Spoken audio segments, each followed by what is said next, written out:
Are you listening? For God's sake. Are you listening? Yep, I am. Sorry.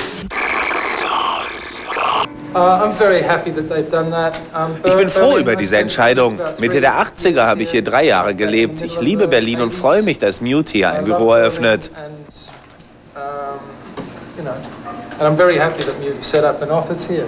Ich danke dir. Es ist eine großartige Idee und wir sind alle sehr gespannt und aufgeregt.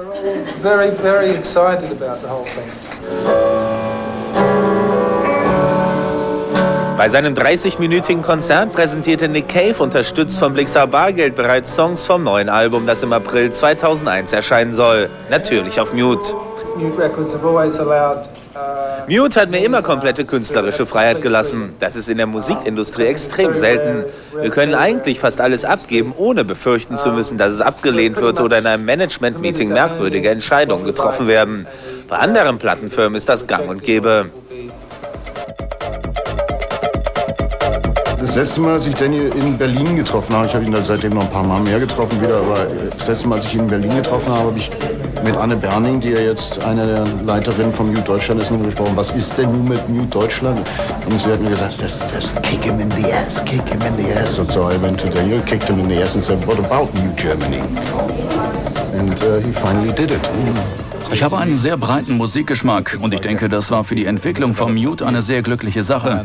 Es war für mich nie ein Problem, zwischen Underground und den etwas kommerzielleren Sachen die Balance zu halten.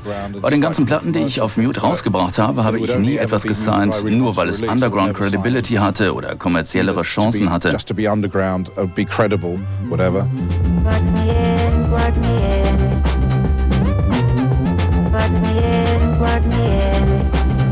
Mein ganzes Arbeitsleben und 90% meines Lebens überhaupt widme ich Mute. Ich empfinde es auch nicht als Arbeit. Es ist etwas, das ich wirklich genieße und das mir riesige Befriedigung gibt.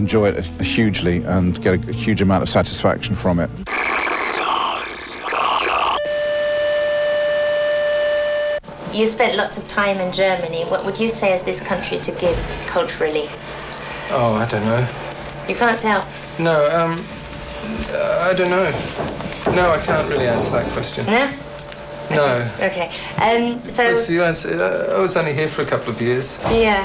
But when I was here, it was a kind of walled oasis where certain people migrated to that was very open, very free, very creative, a lot of fun. A lot of ideas were going around. It was very alive, and the absolute antithesis of what London was like at the time, which was shut down, constipated, and very, very dull. Yeah. And so it was for me. It was a very exciting period of my life to come here. Okay. And tonight you're going to perform, and. What can we expect? Because we want to watch, obviously, but are you going to play new stuff also? Oh, there's a bit of new stuff and a bit of old stuff. Mm-hmm. Yeah. And all of it is basically new because we've never played it like this with just drums, guitar, and piano. Yeah, It's very loose. It's going to be some kind of entertainment, but we don't know exactly what kind of entertainment it will be. Okay.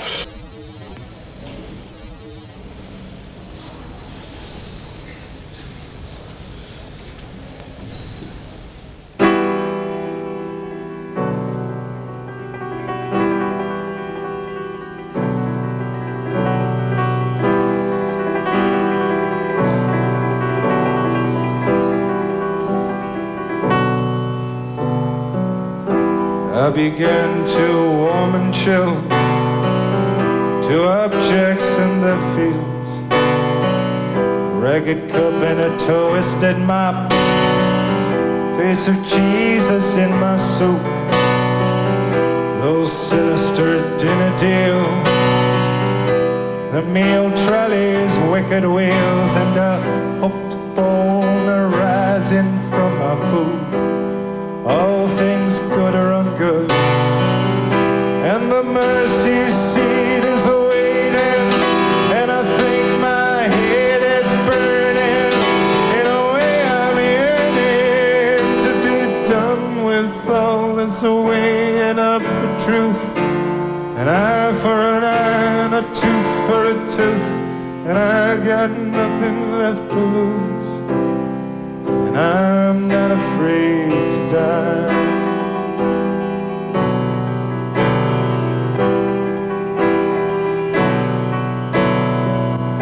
Interpret, sign and catalog, a black and tooth, a scarlet fog. The walls are bad, black bottom kind.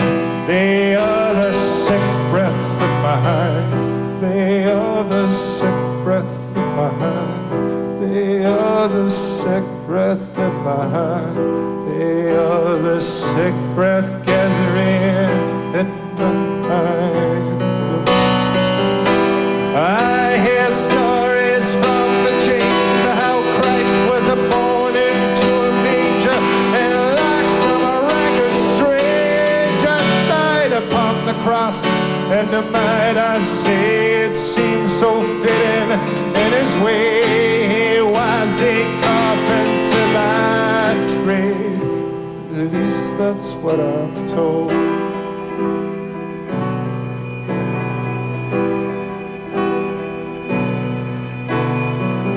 A killing tethered evil across his brother's fist. That filthy five did nothing to challenge or resist. In heaven is a throne as a made of gold, and the ark of his testament is stone. A throne from a which I'm told all history does unfold. Down here it's a made of a wooden wire, and my body is on fire. And God is never far away. Into the mercy seat I climb. My head is shaved, my head is white, and like a knife that tries to enter the bright eye. So I go shuffling out of life, just to hide in death a while. And anyway, I never lied. My kill hand is called evil. Where's a wedding band that's good? 'Tis a long-suffering shackle, hollering all that rebel blood. And the mercy seat is awaiting, and I think my head is a-burning. In a way I'm yearning to be done with all this weighing of the truth. An eye for an eye and a tooth for a tooth, and I got nothing left to lose, and I'm not afraid to die. And the mercy seat is awaiting, and I think my head is boiling. In a way I'm spoiling, all above by all this the consequence of truth. An eye for an eye and a tooth for a tooth, and I got nothing I can prove, and I'm not afraid to die. And the mercy seat is awaiting, and I think my head is smoking. In a way I'm hoping to be done with all these lumps of disbelief. An eye for an eye and a tooth for a tooth, and I got nothing left to lose, and I'm afraid I told you.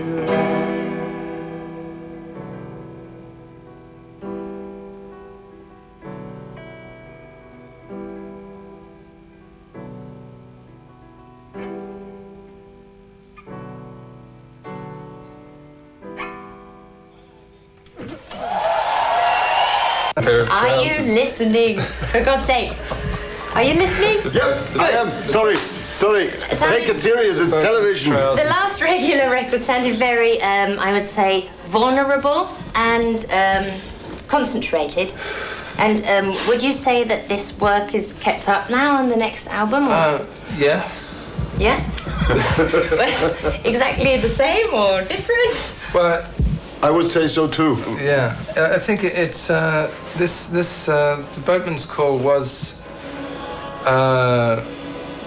pretty much me, if I remember rightly. I haven't played it for a long time, but it was pretty much me at the piano moaning on about this and that. And this album is more of a band album. There's more contribution from the musicians. Well, I think the last record had more of a feeling of transition to it than this one, really. I personally think that this new record that we've recorded is probably the best record that we've recorded. Yeah. Oh, that's good to hear. Yeah, I think it is.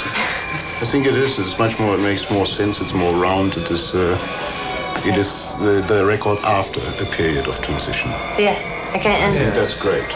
The next question is a question to Blixa. And what is it like when Nick comes into the studio with new songs? I don't know. I always come later. He's always already there. Okay, so if you all meet and when you're all there, what is it like when he's got the songs? Do you want to change a lot, or is the band happy with the songs straight away?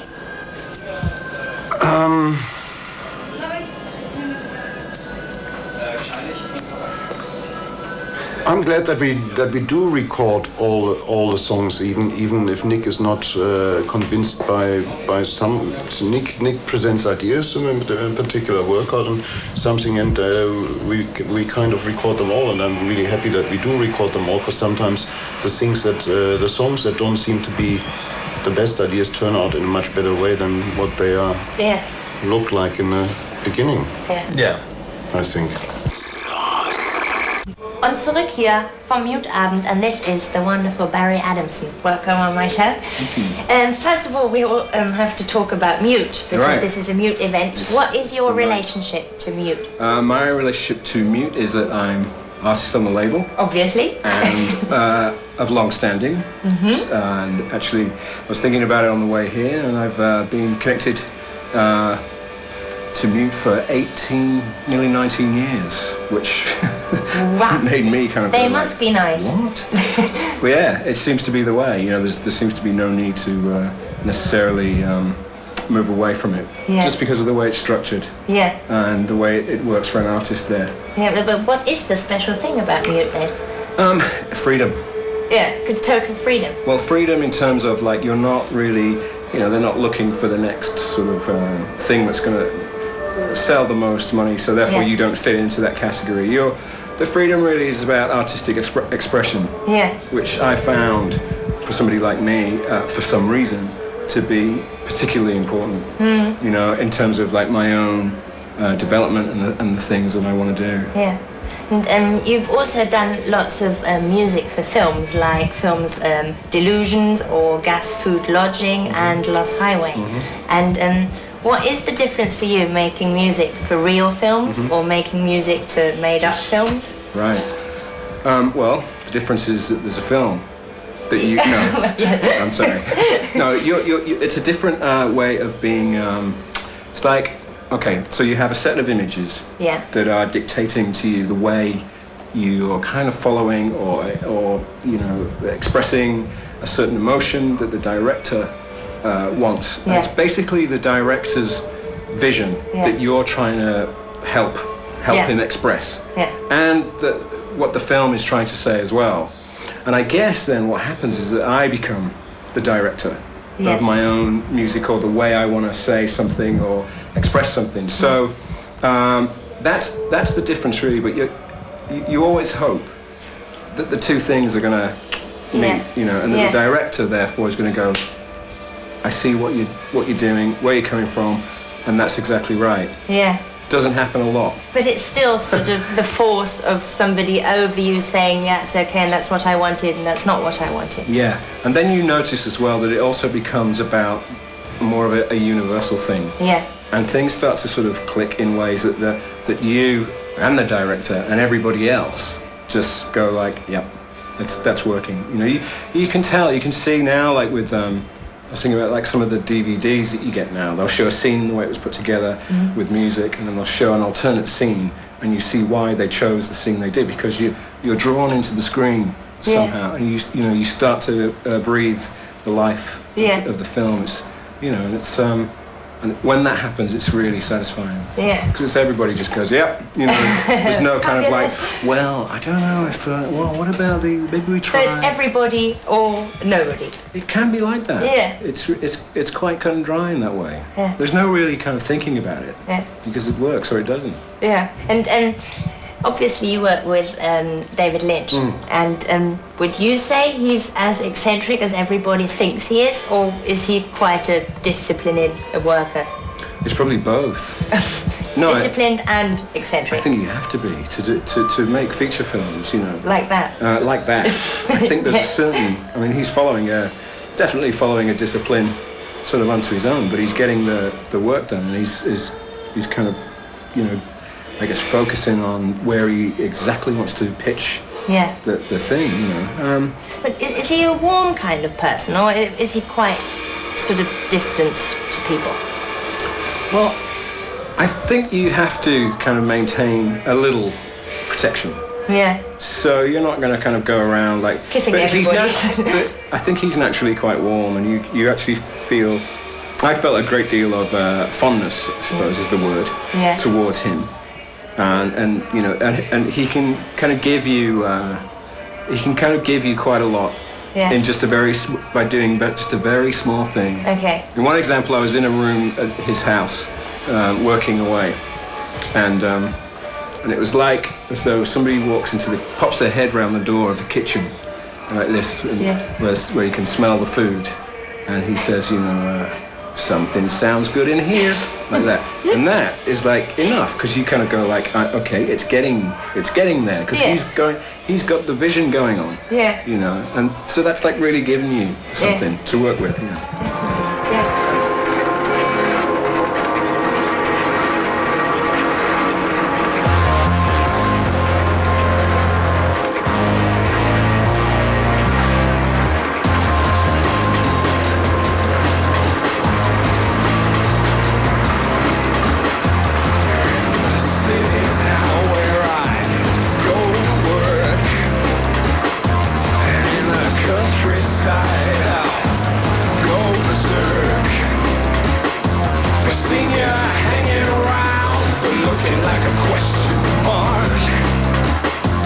Better